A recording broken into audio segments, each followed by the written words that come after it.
We start on Morag, without a fun dance scene. Starboy is retrieving the ball when he is confronted by Lobot and a couple of other goons. Turns out Lobot, the murderous Imperial warrior chief loyal to a genocidal empire, is a big fan of the famous peacekeeping philanthropist. He takes a moment to fanboy, much in the same way that the Sheriff of Nottingham might kiss Robin Hood's feet. Lobot offers to jump ship from the bad guys and join him, but the noble Starboy isn't interested. He tells Lobot to use his gun, because this is the MCU and nobody knows how to use them. Lobot doesn't bother firing, and they have a fist fight so that Starboy can show off his Tyson Fury moves, and Lobot can apologise for hitting him. Classic Star-Lord. The goons somehow miss Starboy, allowing him to take cover and knock them out. He has a change of heart and decides to kidnap Lobot. Oh no! More cannon fodder is blocking the way. A Ravager never flies solo.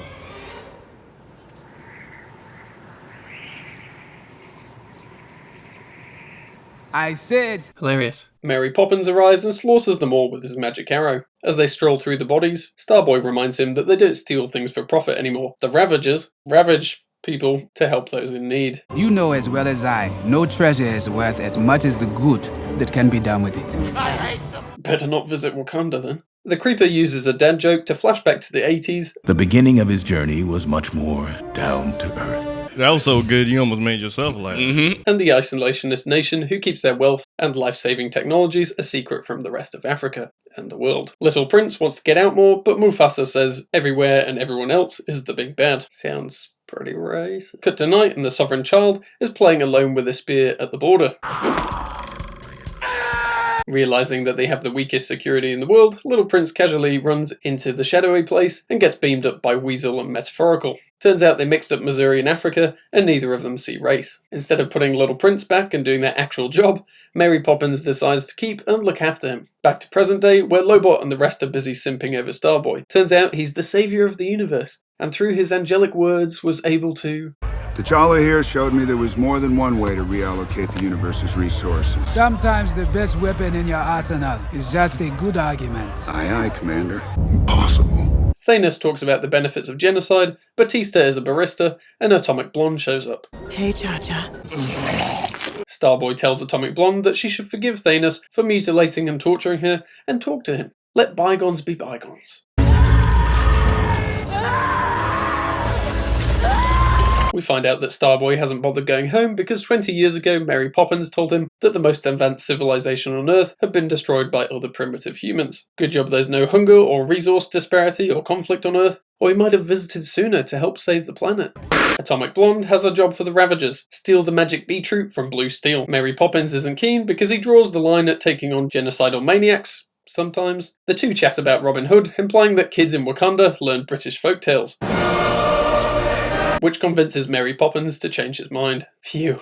The plan is to start a fight outside and hope all of the security guards drop their posts to check it out and that none of them recognise their old boss Thanos. It almost works, but unfortunately one of them eventually decides to sound the alarm and they're busted. Starboy has no idea where the magic beetroot is and has to ask directions from the second Marvel movie ever released. We get some innuendos from a duck and Starboy discovers that Wakanda has spaceflight. Turns out Mufasa is still alive. If only he had taken a trip to his home planet any time in the last 20 years. Atomic Blonde snitches on them so that Mary Poppins can try and justify why he kidnapped Little Prince. Starboy isn't impressed, but we've spent enough time on this world-shattering revelation, so he's put up on display by Blue Steel. Starboy says, Where I come from, history has never looked kindly on those who lock men in cages. Implying that kids in isolationist Wakanda are taught about slavery, even though they never tried to prevent it. Yikes. Plot twist, turns out getting captured was the plan all along, and now Atomic Blonde has the magic beetroot. Starboy knew they wouldn't remove him of any weapons before putting him on display, which means he can scratch his way out and fight Squidward. Brittany decides to break her conservatorship just in the nick of time to save him from the glass handcuffs. Thanos stays behind to have a mini boss fight with Abomination, so that he can have a bonding moment with Atomic Blonde before she uses the magic beetroot to kill everyone on the planet. They're dead. Starboy gets beaten up by Blue Steel until Mary Poppins arrives and makes Thor's mistake. Gone for the head. Blue Steel lets them steal his ultimate control bracelet and graciously stands still for Starboy so they can put him in a cage, and Brittany advocates for mob justice.